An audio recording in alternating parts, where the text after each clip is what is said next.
आ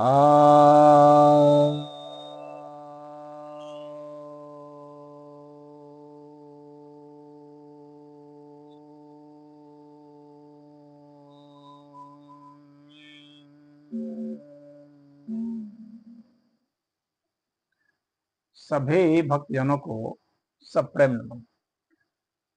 तो आज मैं आपकी जिज्ञासा का समाधान लेकर आया हूँ। एक जिज्ञासा आई है, हमारा धर्म क्या है? मैं कंफ्यूज हूँ।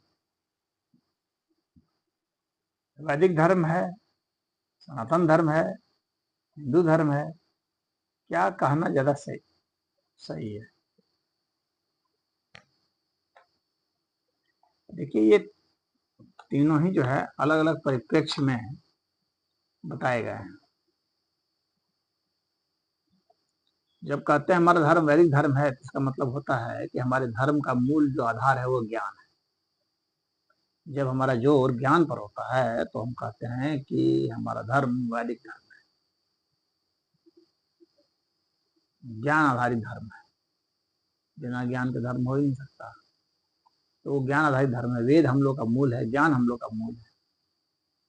वेद का मतलब ज्ञान होता है। और जितने भी हमारे शास्त्र हैं उसमें सबसे प्राचीन जो है वह वेद संहिताएं, 4 वेद संहिताएं, और उनमें जो है उनमें ज्ञान है। तो संहिता के आधार पर भी वेद है और ज्ञान के आधार पर भी वेद ही है। तो जो धर्म बनेगा उससे तो वह वैदिक धर्म ही कहलाएगा। अर्थात जो लक्षण आएंगे, जो कर्म होंगे, जो भाव होंगे, वे सब ज्ञान के ऊपर आधारित होंगे। इसीलिए वैदिक धर्म है। अब सनातन धर्म की बात है, तो वैदिक धर्म जहाँ ज्ञान पर आधारित है, सनातन धर्म जो है वहाँ जो है समय पर आधारित है। वहाँ समय को मानक माना गया। सनातन मतलब जो सदा था, सदा है, सदा रहेगा। तो जो सदा था, सदा है, सदा रहेगा, उसको सनातन कहते हैं। तो यहाँ जो है, यहाँ पर जोर जो है ये निरंतरता पर है। शाश्वतता जो है वह निरंतरता को बतलाता है। तो जोर उसके वजह उस पर देने की वजह से ही सनातन धर्म, यानी जो हमारे भाव हैं, जो जो कर्म होता है, जो गतियां होती हैं, और जो जो भाव होते हैं, जो चेतना है, या जिसके गुण, जो गुण हैं, ये सब सदा रहते हैं। ये नहीं है कि एक समय रहते हैं और फिर उसके बाद समाप्त हो जाते हैं, ऐसा नहीं होता। ये सदैव रहते हैं, शाश्वत है। तो धर्म जो है वो शाश्वत है, सदा रहता है। ऐसा नहीं कि किसी काल में नहीं रहता, ऐसा नहीं होता है। तो काल के संदर्भ में जब हम धर्म को आंकते हैं तो कहते हैं कि वह सनातन है। ज्ञान के संदर्भ में जब हम धर्म का आकलन करते हैं तो कहते हैं कि वह वैदिक धर्म। अब इसके बाद आते हैं हिंदू धर्म। तो अब कुछ लोग कहते हैं कि हिंदू जो है वह जो है ये भौगोलिक है, भूगोल से संबंधित है। सिंधु जो है वह हिंदू बन गया है। लेकिन ऐसा नहीं है कि यह भौगोलिक नहीं है, यह सिर्फ भौगोलिक नहीं है। इसमें जो है यह बताया जाता है कि हिंदू का मतलब हो गया कि जो हीन कर्मों से, हीन भावनाओं से और हीन विचारों से,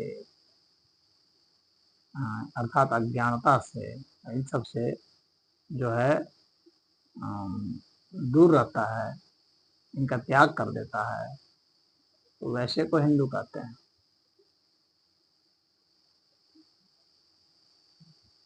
हीनम दुष्यति इति हिंदू। जो हीन हीनता होती है किसी चीज का, जो हेय भाव है, हे कर्म है, हे वस्तु है, तो उसको हिंदू कहते हैं। तो सिंधु से जो है अपभ्रंश के रूप में लोग बताते हैं कि हिंदू है। और कुछ लोग तो कहते हैं कि नहीं, ये जो है फारसी शब्द है, इसका मतलब होता है चोर, डाकू, काफिर, लुटेरा, काला। तो ऐसा तो दूसरे जो इस शब्द का वो नहीं है, जो कि जो चिढ़ता है वह तो कहेगा ही भाई ऐसी चीज। तो फारसी शब्द से हिंदू नहीं है। फारसियों ने, जो मुसलमान हो गए, तो उन लोगों ने इसको वो गंदा करने की कोशिश की, ताकि अधिक से अधिक लोगों को जो है हिंदू धर्म से वंचित करके मुसलमान बनाया जा सके। इसलिए वे इसको गाली के रूप में अपना अर्थ किए।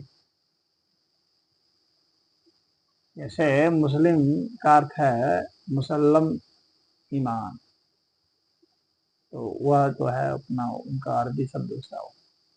आप अपने यहाँ लिख सकते हैं डिक्शनरी में कि अगर आप हिंद भावना से ग्रस्त हैं तो आप उसका भी इसी तरह से अर्थ बनाकर लिख देंगे कि मुस्लिम का मतलब होता है चोर, डाकू, लुटेरा, ठग, आतंकवादी। इस तरह से आप लिख दीजिए। तो ये जो है परस्पर एक दूसरे के प्रति जो है वैमनस्यता के आधार पर जो है वह जो अर्थ दिया गया वह नहीं मान्य होता है। वह शब्द मूल रूप से जहाँ का है और जिस चीज का प्रयोग है उसको समझना चाहिए। तो हिंद जो है अच्छा शब्द था, हिंदू भी अच्छा शब्द था, आज भी है। तो अब शत्रु के हिसाब से हम तो नहीं समझेंगे किसी चीज को। कोई भी चीज समझनी होती है तो वह शत्रु की भाषा में थोड़ी ना समझनी होती है। शत्रु क्या हमारे बारे में विचार कर रहा है, शत्रु तो सदैव गंदा ही विचार रखेगा। तो इसलिए हिंदू का अर्थ वही हुआ कि जो हीन भावना से, हीन कर्मों से, हीन विचारों से दूर रहता है, अलग रहता है, उनका त्याग कर देता है। तो ऐसा धर्म जिसमें हीन भावना ना हो, हीन कर्म नहीं हो, हीन विचार नहीं हो, हीन ज्ञान नहीं हो, इस तरह से जो होता है वो हिंदू धर्म है।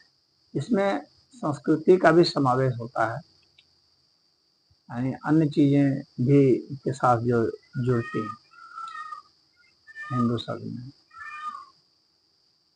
यानी तीज त्योहार भी इसमें जुट गए, इसमें कला भी जुट गई, भिन्न भिन्न तरह की कलाएं जो हैं वे सब इसमें शामिल हो गए, रहन सहन शामिल हो गए, खान पान शामिल हो गए। ये सब पूरा का पूरा इसमें ये समावेश कर जाता है हिंदू में। खान पान हो, रहन सहन हो, त्योहार व्रत हो, साधनाएं हो, सिद्धांत हो, फिलॉसफी हो, हर चीज इसमें शामिल है। तो उस अर्थ में ये कहना। अब ये है कि इसमें कहना क्या ज्यादा सही, तो जिस परिप्रेक्ष्य में प्रश्न हो उस परिप्रेक्ष्य के हिसाब से कहना सही होगा कि कौन सा धर्म है। ज्ञान के संदर्भ में कहा जाएगा तो वैदिक धर्म ज्यादा सही, समय के आधार पर कहा जाएगा तो सनातन धर्म सही,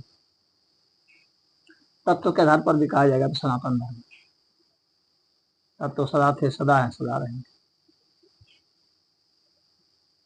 सब थे, सब हैं, सब रहेंगे, तो वो सनातन है। तो समावेश किया हुआ सब चीज का, और उसमें काल जो है, काल के आधार पर धर्म का निर्धारण जो किया गया है वो सनातन है। और उसमें चुनना है, श्रेष्ठता का सिलेक्शन करना है, क्योंकि यहाँ समाज में अच्छी भावनाएं, बुरी भावनाएं, दोनों भावनाएं मिलती हैं। सद्ज्ञान और जो है अज्ञान, ये दोनों मिलते हैं, दुर्ज्ञान भी मिलता है, और सत्कर्म भी मिलते हैं, कुकर्म भी मिलते हैं। तो उसमें जो है सत्कर्मों को चुन लेना, ज्ञान को चुन लेना, विज्ञान को चुन लेना, सद्भावना को चुन लेना, ये सब जो है ये हिंदू में आएगा। तो हिंदू और अहिंदू ये दो हो जाएंगे। तो जो श्रेष्ठ चीजें होती है वो हिंदू में आ जाती हैं। इसी को आप आर्य भी बोल सकते हैं, आर्य धर्म, क्योंकि आर्य भी श्रेष्ठता के संदर्भ में ही प्रयुक्त होता है। तो आर्य धर्म है, और हिंदू का मतलब ही वही आर्य ही हो जाएगा। श्रेष्ठ के अर्थ में होगा, यानी जो अच्छी अच्छी चीजें हैं, अच्छी भावनाएं, अच्छे कर्म, अच्छे विचार, अच्छे जो विज्ञान, तो वो सब जो है वो हो जाएगा। चाहे अच्छा खान पान में भी वो आ जाएगा, मतलब सब सिर्फ अच्छे अच्छे चीजों का संग्रह मान लीजिए, वह हो जाएगा हिंदू धर्म। तो अलग अलग परिप्रेक्ष्य में आप कह सकते हैं, तीनों ही कहना उचित है। किस परिप्रेक्ष्य में बात हो रही है उसी का मसला है। हरि ओम।